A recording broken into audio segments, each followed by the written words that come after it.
If RRSPs feel confusing or intimidating, don't worry. I'll explain them properly in under 3 minutes. Hi everyone, I'm starting a short series on RRSPs because a lot of people use them without really understanding how they work. And once you understand the logic behind them, the decisions get much easier. RRSP stands for Registered Retirement Savings Plan. The most important thing to understand is this: an RRSP is not an investment. It's a container, a tax sheltered account. Inside that account, you can hold things like GICs, mutual funds, ETFs, or stocks. The RRSP itself doesn't make money. The investments inside it do, and the RRSP simply gives you tax benefits. Here's why people use RRSPs. When you contribute to an RRSP, you can deduct that amount from your taxable income.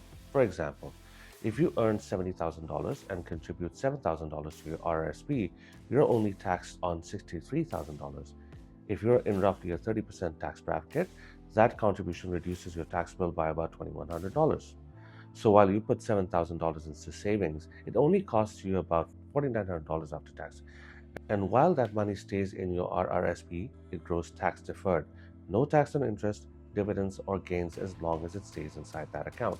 There is a trade off, however. When you eventually withdraw money from your RRSP, usually in retirement, these withdrawals are taxed as income. The strategy works because most people earn less in retirement than during their working years.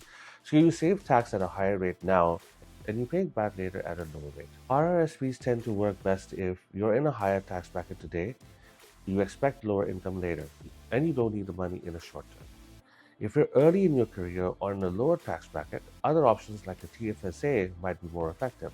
We'll talk about that in a future series. In the next episode, I'll explain contribution limits, how much you can put in, when you can contribute, and how to avoid penalties. If this was helpful, stick around. We'll build on this step by step. If you have any questions, drop in the comment box below. See you in the next one.